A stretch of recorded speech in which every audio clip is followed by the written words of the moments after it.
Bonjour à tous, Renaud Boris Mbota est mon nom, ex-pasteur du message du temps de la fin. Nous allons poursuivre avec les développements que nous avons initiés au sujet du rapport entre William Branham et la franc-maçonnerie. Alors, dans ce numéro-ci, nous allons juste l'intituler « Peut-on devenir franc-maçon après qu'on soit devenu chrétien ?» Et cela nous permet ainsi d'évaluer à la lumière de la parole s'il y a une possibilité qu'il puisse y avoir une transition entre le christianisme et la franc-maçonnerie. Est-ce que quelqu'un qui est devenu chrétien peut-il en même temps transiter vers la franc-maçonnerie? Nous l'avons déjà démontré au numéro précédent que c'est après l'incendie de l'église pentecôtiste de Roy Davis et le départ de Roy Davis en 1934 que les responsables de cette église de Roy Davis, notamment George D. Ark, ainsi que d'autres anciens, devinrent ainsi les anciens du tabernacle pentecôtiste de William Branham. Alors, qui était George D. Ark? George D. Ark, à titre de rappel, était un ancien de l'église pentecôtiste de Roy Davis à Jeffersonville au moment même où William Branham assistait Davis dans sa direction. Et comme il nous a souligné que Roy Davis l'avait établi ancien dans son église. Or, après plusieurs révélations concernant les liens de Roy Davis avec le Ku Klux Klan, ainsi que des enquêtes civiles et pénales ayant mené à l'extradition de Roy Davis vers l'Arkansas, William Branham fonda le tabernacle pentecôtiste Billy Branham avec les membres de l'église de Roy Davis. Ainsi, les membres de l'église de Davis devinrent les membres fondateurs de la congrégation de William Branham et les anciens, notamment, en conséquence, les anciens de l'église de Roy Davis firent ainsi transférés dans l'assemblée nouvellement établie par William Branham, qui n'était qu'une assemblée par récupération de l'ancienne assemblée de Roy Davis. Nous n'oublions pas que Roy Davis avait souligné au niveau des journaux que plus de 90% des membres de son assemblée étaient soit francs-maçons, soit Odd Fellows. Or, George D. Ark était l'un de ces anciens et a documenté la transition de l'église de Davis à Branham par le biais d'articles des journaux de Jeffersonville, faisant ainsi la promotion des églises et des déclarations de Branham lui-même. Alors, George D. Ark était franc-maçon. Il fréquentait la loge maçonnique de New Albany, numéro 1, ordre indépendant des Odd Fellows. Il assistait également à des réunions à Indianapolis en tant que délégué de la loge maçonnique de New Albany. Alors, avant que William Branham ne prenne la direction du tabernacle pentecôtiste Billy Branham, et pendant la période où Roy Davis faisait parler de lui dans la région de Jeffersonville, en Indiana, et de Louisville, en Kentucky, en raison de ses poursuites judiciaires au civil et au pénal, William Branham et George D. Ark étaient anciens de l'église de Roy Davis. Ainsi, dans l'église de Roy Davis, il était absolument impossible que quelqu'un soit établi ancien s'il n'avait pas d'affinité avec la loge maçonnique. Et ça, vous pouvez vérifier cela. Les anciens, les prédicateurs du message de William Branham sont bien conscients de cela, que Roy Davis n'était pas, l'église de Roy Davis était une communauté religieuse franc-maçonnique. Alors, avec plus de 90% de membres qui étaient soit francs-maçons, soit Odd Fellows, les anciens étaient obligatoirement des gens qui appartenaient à une loge. Alors, à côté de Roy Davis, il y a eu aussi Santé Davidson. Santé Davidson qui avait rejoint William Branham et qui fut établi comme étant le chef de chœur, le conducteur de chant du Branham Tabernacle. Vous voyez bien, qui est encore le tabernacle pentecôtiste de Branham. Alors, sa première apparition publique au tabernacle pentecôtiste de Billy Branham eut lieu le 2 octobre 1935. Ils sont toutefois fait l'objet d'une annonce à l'angle de la rue de la 8e rue et Penn.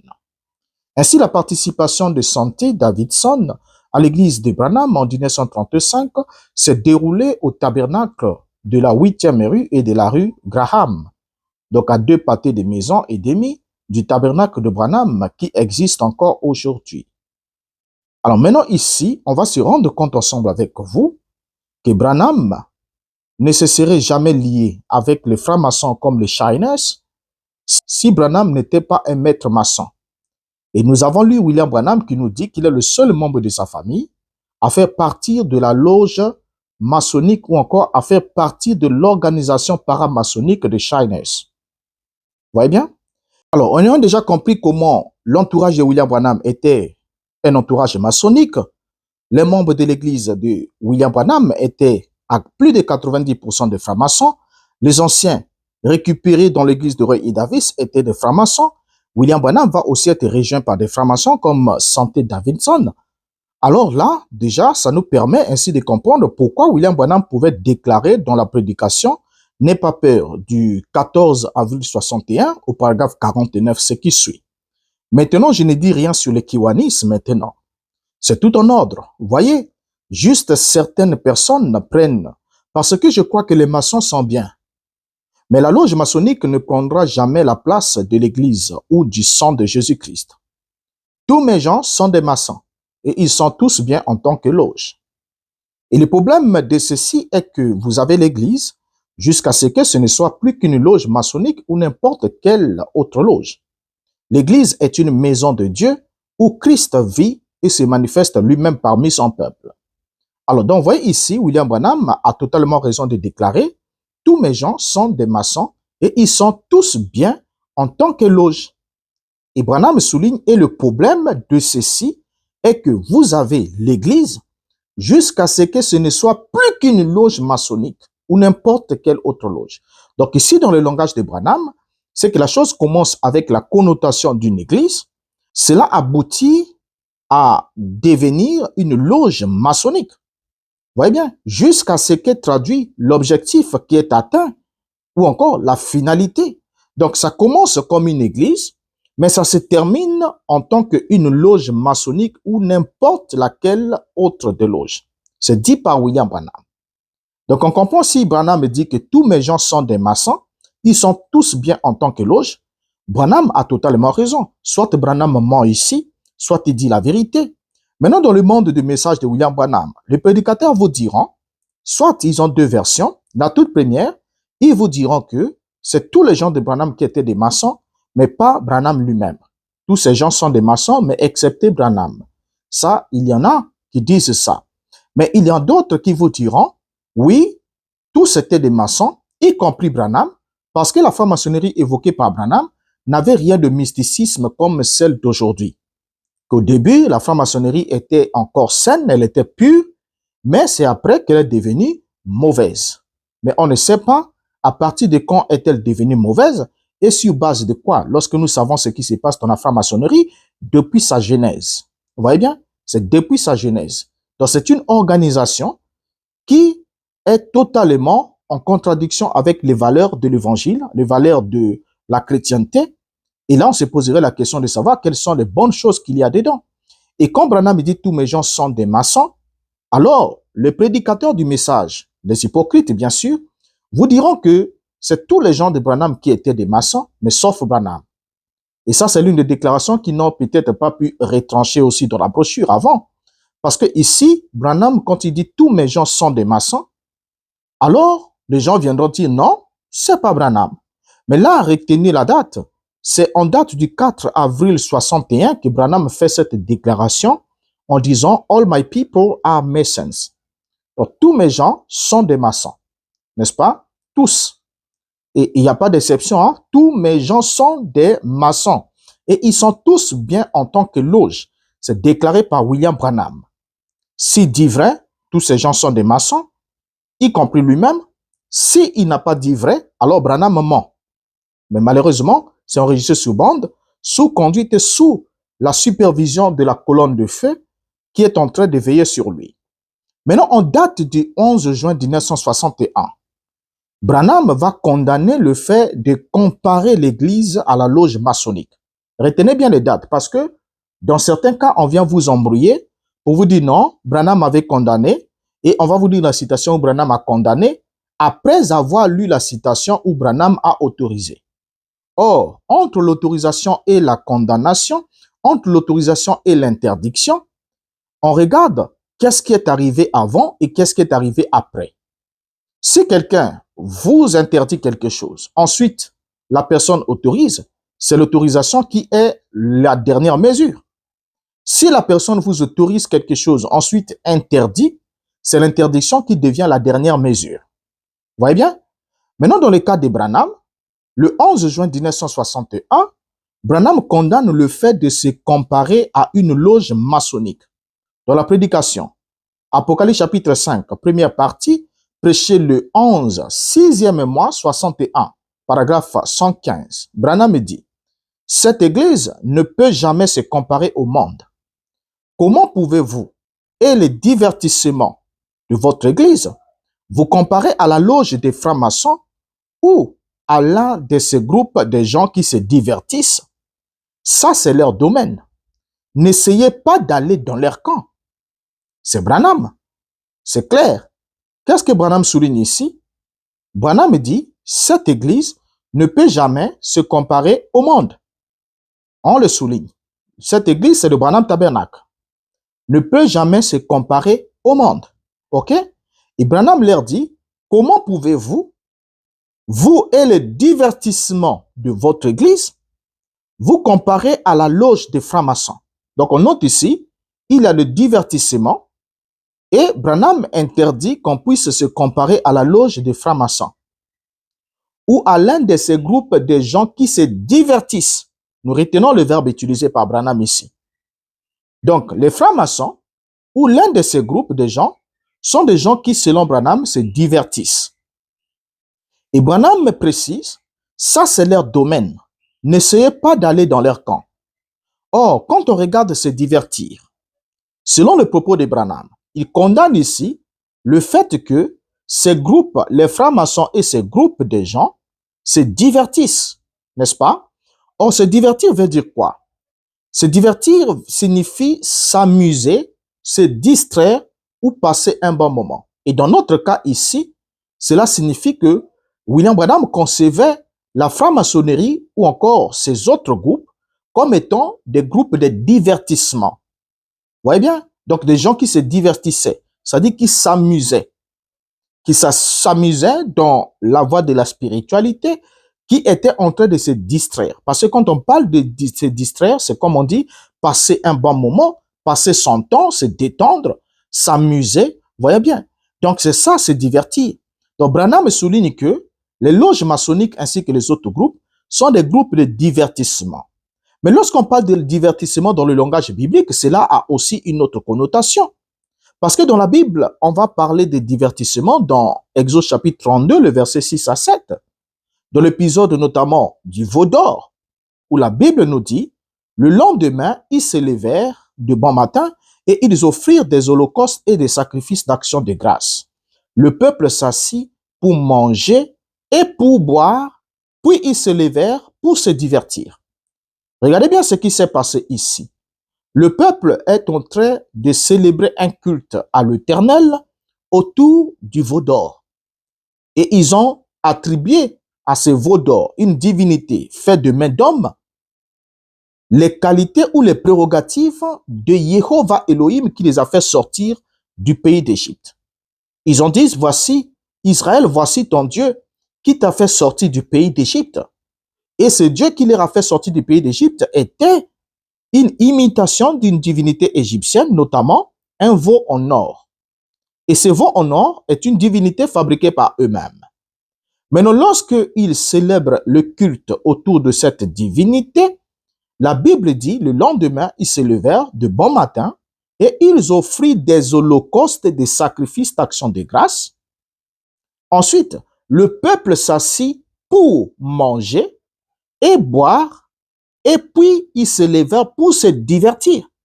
Regardez bien. Donc, il n'y a pas eu d'adoration comme telle. Il y a eu de sacrifices, il y a tout, mais il y a le divertissement qui intervient.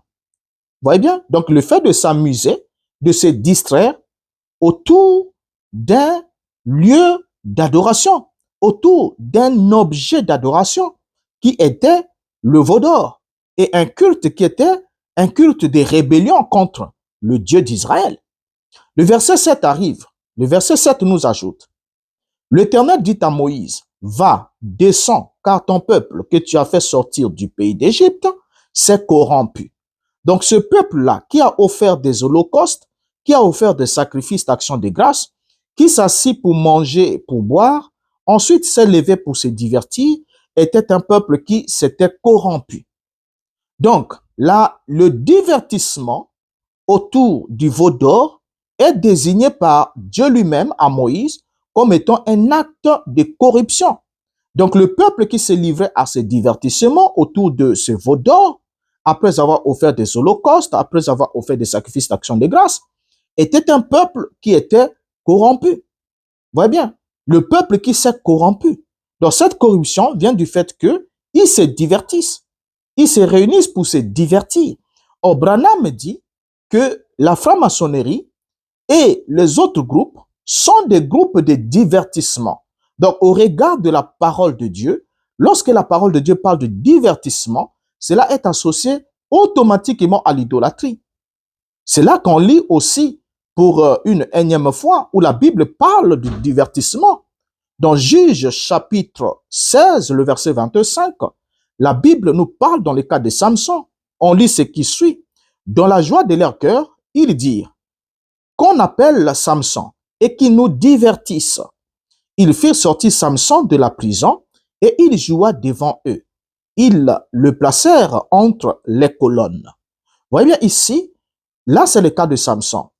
Les Philistins ont déclaré, ils ont demandé qu'on puisse sortir Samson de la prison, afin qu'on l'emmène dans le temple, dans le lieu où ils étaient réunis pour célébrer une fête en l'honneur de leur dieu Dagon, en l'honneur de leur divinité. Et là, ils ont fait venir Samson, qui était en quelque sorte leur trophée de guerre contre le Dieu d'Israël, pour que Samson puisse les divertir. Vous voyez bien le but? Pour qu'ils nous divertissent. Et ça se passe où? Ça se passe dans un temple d'idole. Ça se passe dans un temple d'idole. Donc, quand les idolâtres se réunissent, les ennemis du Dieu d'Israël se réunissent, c'est pour se divertir autour de leur divinité. Parce qu'il n'y a pas d'adoration véritable là-bas. Là-bas, c'est le divertissement. Ça veut dire que les gens viennent là pour s'amuser, pour perdre leur temps, pour irriter l'Éternel. Vous voyez? Et c'est ainsi qu'ils se réunissent pour se divertir. Donc, ils ont fait sortir Samson afin que ce dernier puisse les divertir. Et l'apôtre Paul, quand il arrive, il associe aussi le divertissement à l'idolâtrie. Remarquez dans le cas de Samson, Samson est appelé à divertir ces gens étant dans un temple d'idole. C'est dans un temple d'idole. Et dans 1 Corinthiens 10, verset 7, Paul dit, « Ne devenez point idolâtres, comme quelques-uns d'eux. Selon qu'il est écrit, le peuple s'assit pour manger et pour boire, puis ils se levèrent pour se divertir. » Alors, remarquez bien, si Branham interdit que l'église Branham Tabernacle ne devait pas se comparer à ces autres groupes de divertissement, et Branham me souligne bien que ils n'ont pas à s'y rendre là-bas, ça c'est leur domaine à eux. Donc le domaine de francs-maçons et de ces groupes, c'est le divertissement. Mais ce divertissement se passe autour d'une idole. Quand Israël s'est diverti dans le désert, c'était autour du veau d'or.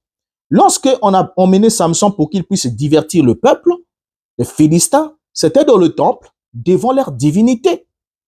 Ainsi, l'apôtre Paul souligne, ne devenez point idolâtres comme quelques-uns d'entre eux, quelques-uns d'eux, selon qu'il est écrit, le peuple s'assit pour manger et pour boire, puis ils se levèrent pour se divertir.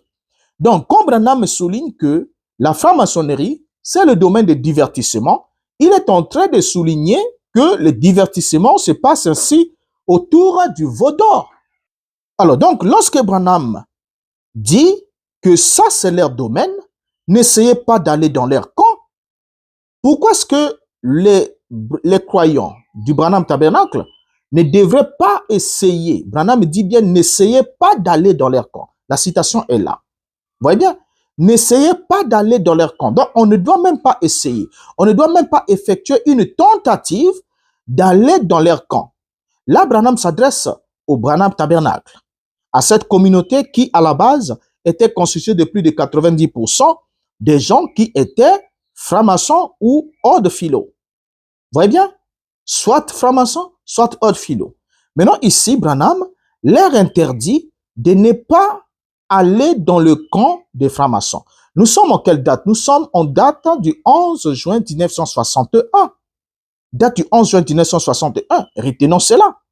Alors, donc, on comprend bien ici que Branham interdit la comparaison en date du 11 juin 61, mais il va déclarer ce qui suit le 3 septembre 1961 dans la prédication que votre lumière luise ainsi devant les hommes. Prêché le 3 septembre 1961, Branham dit au paragraphe 47 ce qui suit. La chose que nous voulons faire, c'est prêcher un évangile qui attire un monde affamé. Maintenant, comment allez-vous attirer un monde affamé alors qu'ils ne voient même pas d'où ils viennent, qui ils sont, ni où ils vont, ni si vous ne prêchez pas un évangile qui élève Christ dans une atmosphère de vie jusqu'ici parmi nous maintenant. Nous ne pouvons pas le faire. Il n'y a pas moyen de vous joindre. Nous pouvons nous joindre à la franc-maçonnerie ou au Ordre de Félon ou à n'importe quelle autre loge. Se joindre à une loge serait tout aussi bien. Mais nous devons prêcher un évangile qui attire les gens affamés, qui attrapera ceux qui ont faim et soif de la justice. Heureux ceux qui ont faim et soif de la justice, car ils seront rassasiés. Donc on voit ici William Branham qui évoque le fait que on ne peut pas, il n'y a pas moyen de se joindre. Vous voyez, donc là il parle notamment de l'Église, mais il précise, vous pouvez, il dit nous pouvons nous joindre à la franc-maçonnerie ou au Ordre de Félon, voilà, mais ou en n'importe quelle autre loge.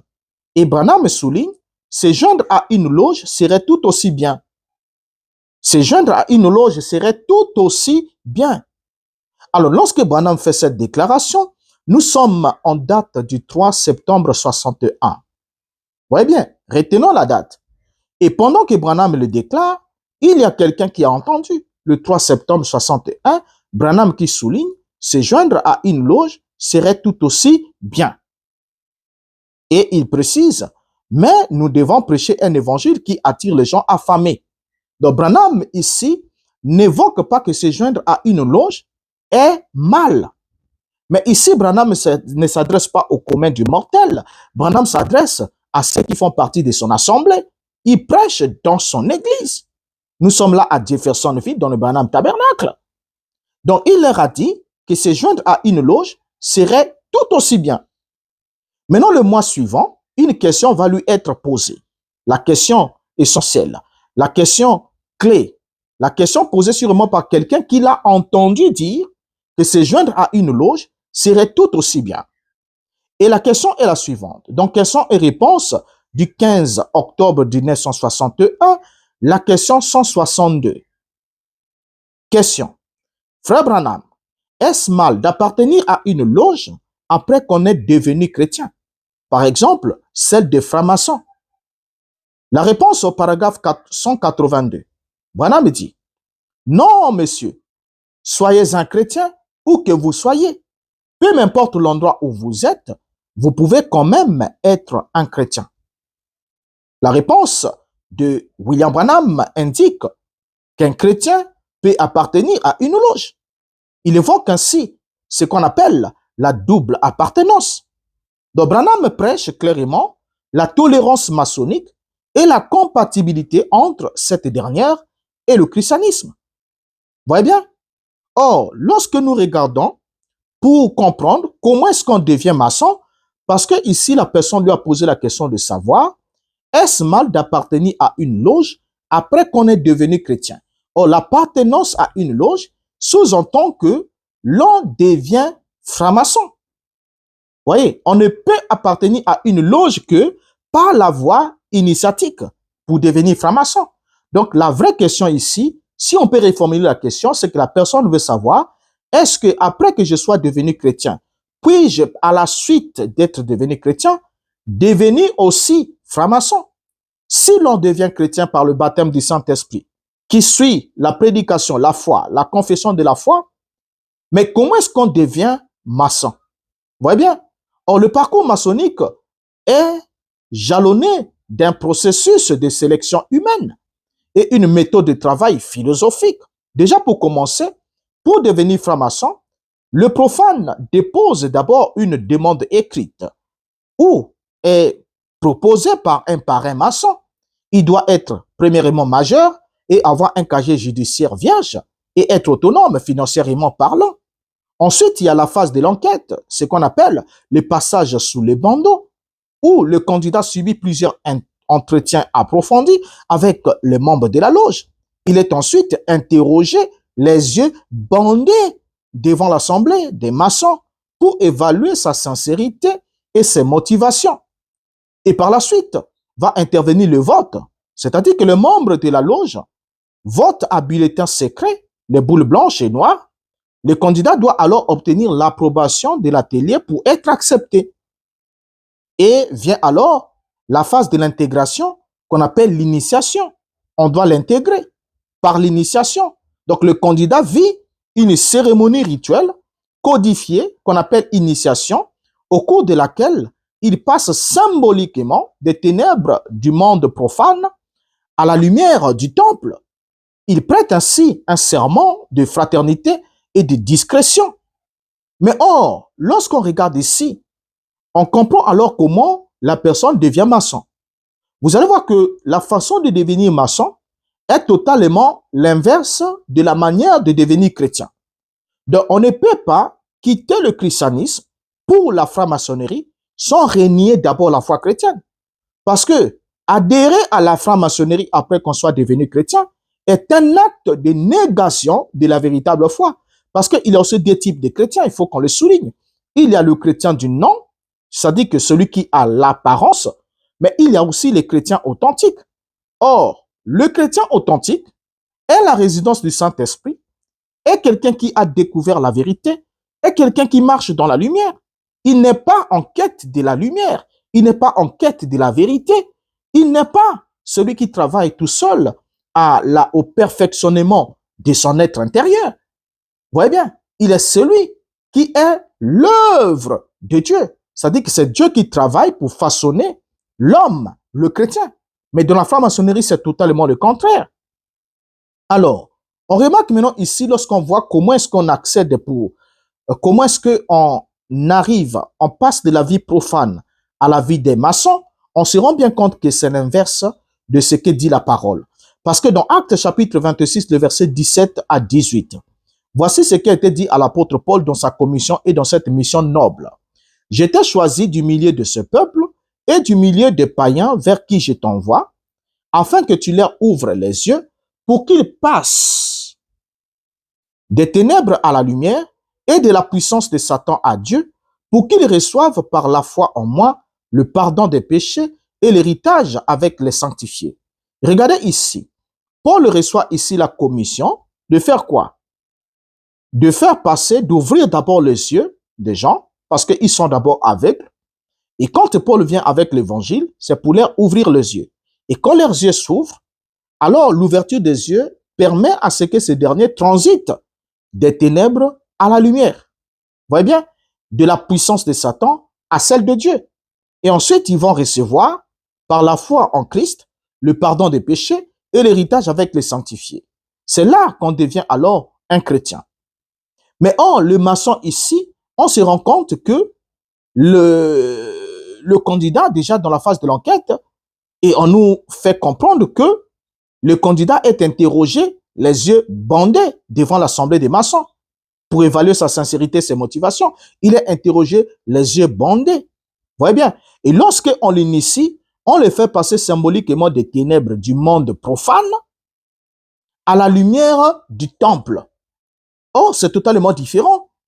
Vous voyez bien? Or, le chrétien, lui, il passe des ténèbres à la lumière, pas la lumière du temple, mais des ténèbres à la lumière et de la puissance de Satan à Dieu. Ensuite, il reçoit aussi le pardon des péchés. Donc, il ne peut pas devenir il ne peut pas être quelqu'un qui est passé des ténèbres à la lumière pour ensuite passer des ténèbres de la vie profane à la lumière du temple en tant que franc-maçon. Alors, maintenant, il y a une chose qu'on va souligner ensemble avec vous. Pendant qu'on évolue avec William Branham, nous comprenons que William Branham, c'est quelqu'un qui a toujours dit qu'il préférait vivre un serment que d'en prêcher un. N'est-ce pas? Pour lui, vivre un serment était mieux que d'en prêcher un. Et Branham a toujours souligné que lui, il aime celui qui prêche par l'exemple.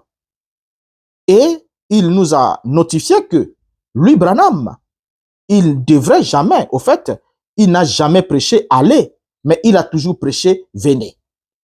Pourquoi est-ce qu'on parle de aller et venir?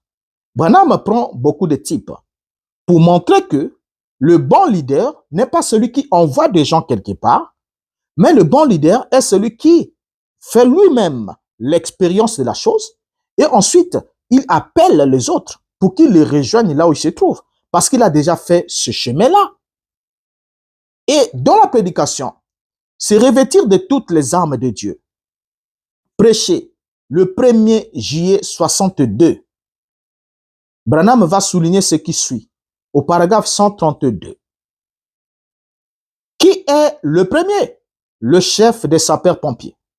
Quand cela a touché le mur, il a pris cette hache avant que l'échelle ait atteint le mur et il en a cogné la fenêtre. Il a dit, venez les gars, non pas, allez-y les gars, venez les gars. Alléluia. C'est ce que Christ a fait. La parole est venue. Elle a vécu comme un être humain. Il a vaincu la mort, le séjour des morts, la tombe, jamais. Il a dit, allez-y. Mais il a dit, venez, je suis avec vous. Peu après, le feu était éteint.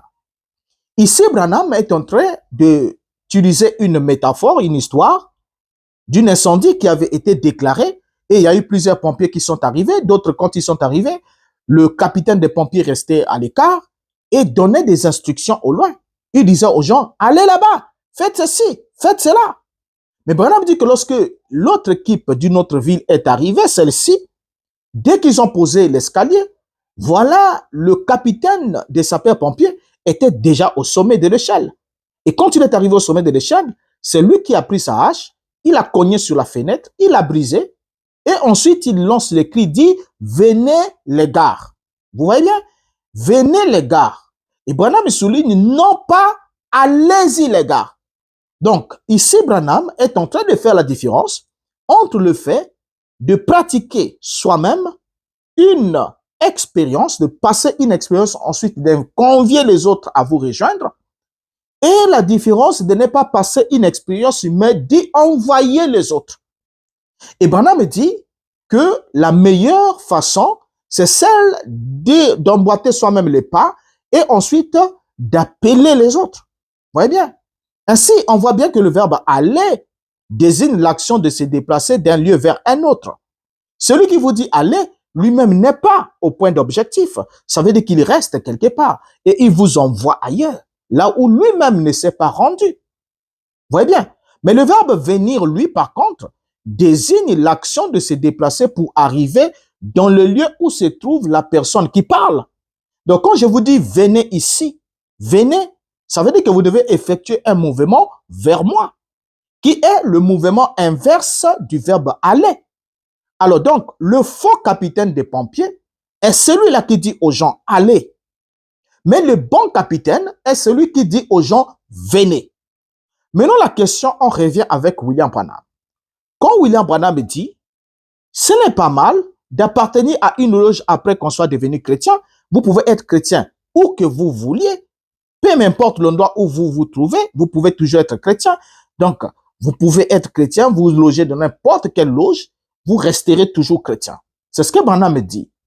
Maintenant, lorsque Branham tolère, autorise aux gens qui sont déjà chrétiens de devenir des francs-maçons, la question est celle de savoir, est-ce que Branham leur dit allez ou Branham est en train de leur dire venez? Si Branham leur dit allez, donc il est un faux capitaine des pompiers. Ça veut dire qu'il demande aux gens d'aller dans un endroit que lui ne maîtrise pas. Mais s'il dit venez, en ce moment-là, on comprend que Branham lui-même était maçon, puisque la personne qui a posé la question a constaté que dans le Branham Tabernacle, il y avait plus de francs-maçons que des gens ordinaires. Les gens logés là, ils avaient une double identité, chrétien et en même temps franc-maçon. Voilà pourquoi il a posé la question, cette personne a posé la question de savoir, est-ce mal de devenir franc-maçon après qu'on soit devenu chrétien? Le verbe venir, c'est pour inviter quelqu'un à s'approcher ou à participer à un événement ou à nous rejoindre là où nous sommes. N'est-ce pas? Le verbe venir. Quand je vous dis venez ici, venez, je vous invite à me rejoindre là où je me trouve. Et Branham, dans les deux verbes, dit que le capitaine, le meilleur, est celui qui dit venez et non celui qui dit allez. Et dans la prédication, humilie-toi, prêché le 14 juillet 63, le paragraphe 5 et 6, Branham va ajouter ce qui suit. Regardez comment nous évoluons avec lui. Il va ajouter, je crois donc que ceci est la vérité. De tout mon cœur, s'il y avait quelque chose d'autre que je crois être meilleur, j'irais premièrement sans doute. Je ne demanderai pas à quelqu'un d'aller à un endroit où je ne suis pas allé premièrement moi-même pour découvrir si c'est vrai ou pas. Je ne demanderai à personne de faire un pas en Dieu que je n'ai pas encore fait moi-même et de m'assurer que c'est la vérité. Premièrement, cela doit être la parole du Seigneur. Ensuite, je dois m'avancer pour voir si la chose est vraie. Et puis, ensuite, si c'est vrai, je peux alors dire, venez par ici. Vous voyez, c'est cela, frayer un schéma. Paragraphe 6. Eh bien, je pense que c'est ce que devrait faire chaque ministre. Il devrait premièrement y aller lui-même. Il est censé être un conducteur des gens, et non parler de quelque chose qu'il n'a pas expérimenté lui-même. Nous devrions aller et être des conducteurs d'hommes. Regardez bien Branham. Donc Branham souligne bien ici que je ne demanderai pas à quelqu'un d'aller à un endroit où je ne suis pas allé premièrement moi-même pour découvrir si c'est faux, c'est vrai ou faux. Donc, quand quelqu'un lui a posé la question de savoir, est-ce mal d'appartenir à une loge telle que celle des francs-maçons après qu'on soit devenu chrétien? Quand Branham dit que ce n'est pas mal d'appartenir à une loge après qu'on soit devenu chrétien, c'est une façon pour Branham de signifier que lui-même était chrétien et était en même temps franc-maçon. Et il n'y avait pas de mal à ça. Et voilà. Parce que ici, Branham nous dit bien que je ne demanderai pas à quelqu'un d'aller à un endroit où je ne suis pas allé premièrement moi-même pour découvrir si c'est vrai ou pas. C'est Branham. Donc Branham ne demanderait pas à quelqu'un, à un chrétien, d'aller adhérer à la franc-maçonnerie si Branham ne s'était pas rendu lui-même premièrement pour découvrir si c'est mal ou ce n'est pas mal. Vous voyez bien? Et il a bien souligné que je pense que c'est ce que devrait faire chaque ministre. Il devrait premièrement y aller lui-même. Donc c'est ça la meilleure des choses. Il est censé être un conducteur des gens et non parler de quelque chose qu'il n'a pas expérimenté lui-même. Nous devrions y aller et être des conducteurs d'hommes. Donc pour Branham, il doit d'abord y aller et ensuite il va dire aux gens, venez par ici. Le bon prédicateur n'est pas celui qui dit allez là-bas. Mais le bon prédicateur, selon Branham ici, est celui qui dit venez par ici. Ça veut dire rejoignez-moi. Ce n'est pas mal pour un chrétien de devenir franc-maçon. Pourquoi? Parce que moi-même je suis chrétien et en même temps franc-maçon. Moi, Branham. Vous voyez ce que Branham est en train de leur laisser entendre? Alors, ainsi dit, seuls les francs-maçons prétendent que la franc-maçonnerie et le christianisme sont compatibles. Mais pour un véritable serviteur de Dieu, la franc-maçonnerie et le christianisme sont incompatibles. En prêtant les serments maçonniques, le maçon jure de respecter la maçonnerie et ses enseignements. Jurer de respecter les enseignements maçonniques ou les sermons maçonniques est un péché non biblique et ne devrait pas faire partie de la vie d'un chrétien pour les raisons suivantes. Déjà, ils font jurer un chrétien par Dieu sur des doctrines que Dieu a déclarées fausses et pécheresses. Alors, Branham devrait dire clairement que l'adhésion à la franc-maçonnerie, après qu'on ait confessé sa foi au christianisme, au Dieu de l'évangile, sont incompatibles. Que la loge soit déiste ou pas, que ce soit une loge qui parle, parce que quand on parle de la loge déiste, il ne s'agit pas d'une loge où on prêche l'évangile. C'est une loge maçonnique est une loge maçonnique. Donc, que la loge soit déiste ou ne soit pas déiste, c'est une loge franc-maçonnique. Et Branham ne pouvait pas dire aux gens, ils peuvent devenir maçons après qu'ils soient devenus chrétiens, si Branham lui-même n'était pas les deux à la fois. Vous voyez bien? Et dans la prédication, être conduit Branham va nous donner un exemple prêché le 7, 12e mois 65. Il va nous dire ce qui suit au paragraphe 106. En effet, exactement comme des oiseaux d'un même plumage, ils ont des choses en commun.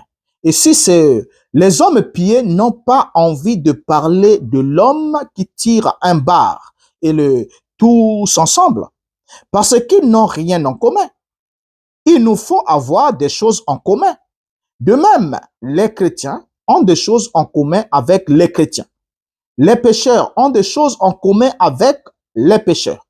Et les associations, et quoi que ce soit, ont des choses en commun. Regardez bien, c'est Branham. Avoir des choses en commun. Les oiseaux d'un même plumage, ils ont des choses en commun. Donc, pour montrer qu'il n'y a pas de communion entre les oiseaux qui n'ont pas le même plumage. Vous voyez bien? Branham souligne bien, il nous faut avoir des choses en commun. De même, les chrétiens ont des choses en commun avec les chrétiens.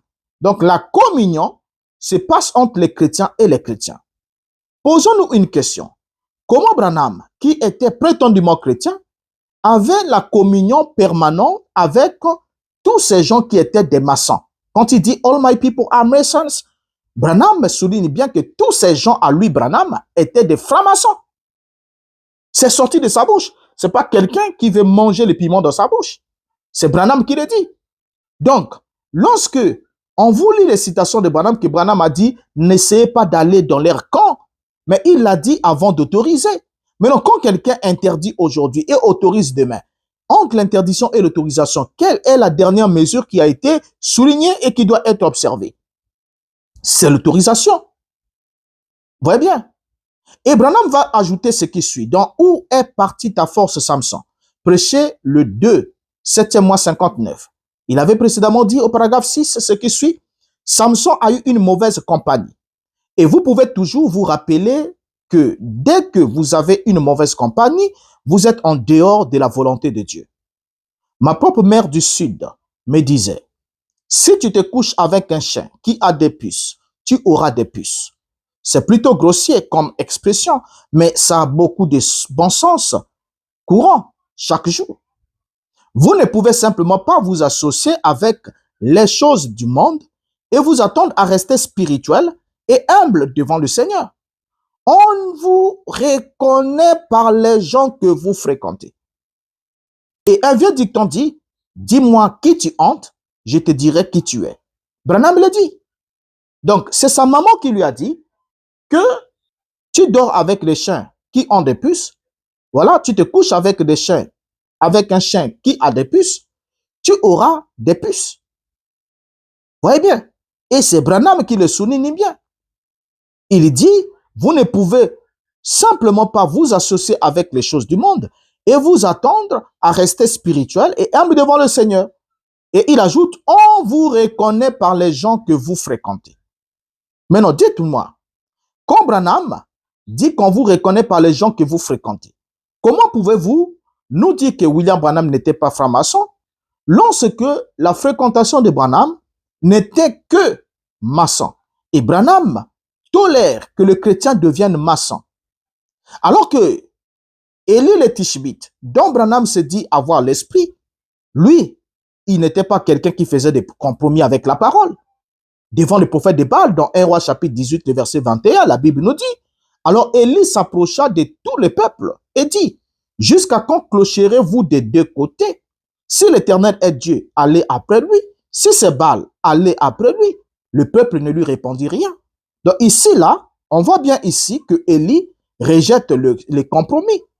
Il renie complètement qu'il y ait un compromis entre Baal et l'Éternel.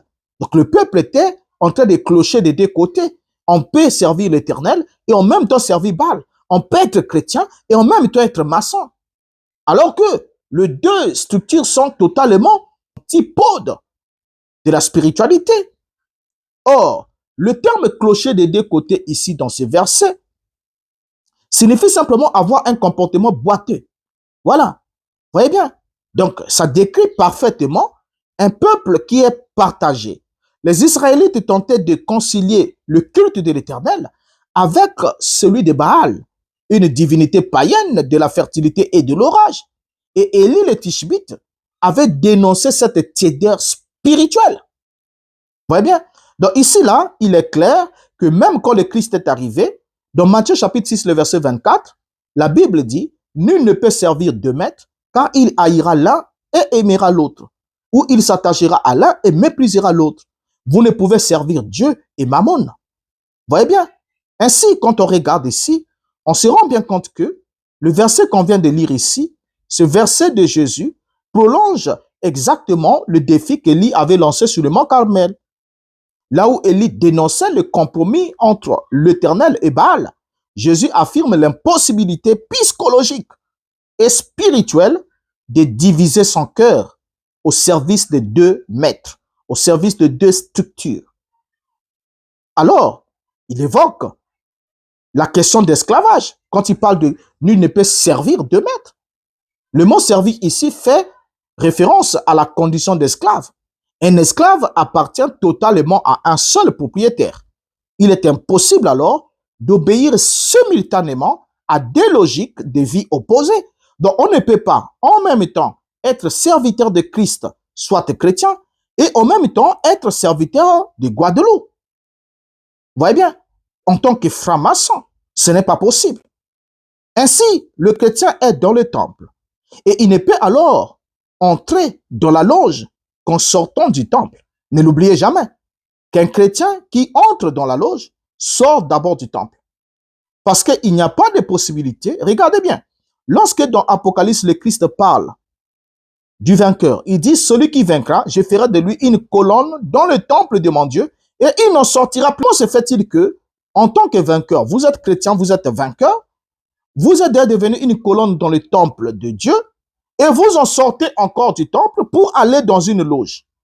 Alors que la loge, c'était là où se trouvaient ceux qui travaillaient à la construction du temple. Mais vous, vous êtes déjà devenu un matériel du temple, une colonne dans le temple. Comment pouvez-vous sortir? Ce n'est pas possible. Donc, si vous quittez le christianisme pour entrer dans la loge, ça veut dire que vous n'avez jamais été chrétien. Vous n'avez jamais été chrétien. Il faut qu'on soit clair. Donc, la double appartenance de Branham, à la fois chrétien et à la fois franc-maçon, vient d'être ici démontrée. Alors, merci d'avoir suivi ce numéro jusqu'ici. Que le Seigneur fasse grâce à ceux qui ont des yeux pour voir, de voir, des oreilles pour entendre, d'entendre, et de comprendre ainsi que la double appartenance est la vie de l'hypocrite. Et que Branham, en autorisant, en tolérant que le chrétien puisse devenir franc-maçon, était en train de dire que je le suis moi-même et vous pouvez aussi me rejoindre. Il n'y a pas de mal à ça parce que moi, j'étais chrétien. Ensuite, je suis devenu franc-maçon. Il n'y a pas de mal. Vous pouvez toujours conserver votre statut, votre qualité de chrétien et votre relation avec Dieu, avec Christ, tout en étant franc-maçon. C'est ce que Branham a dit à ses disciples. Vous voyez bien? Alors, ceux qui essaient de vous embrouiller tentent de vouloir vous dire la franc-maçonnerie n'était pas mauvaise, mais lorsqu'on leur pose la question de savoir si elle n'était pas mauvaise, pourquoi alors contestez-vous quand Branham dit qu'il était maçon? Pourquoi faites-vous tous les débats pour dire non, Branham n'était pas franc-maçon? Alors, vous comprenez qu'on est en face des hypocrites, des gens qui comprennent bien les enjeux catastrophiques du chemin sur lequel ils se sont engagés. Merci d'avoir suivi jusqu'ici. Ne manquez pas de partager la vidéo, de vous abonner et aussi de laisser un avis en commentaire. Et nous tiendrons toujours compte de cela pour développer davantage les questions sur la vérité cachée sur le message de Branham sur notre chaîne. Au revoir, à la prochaine.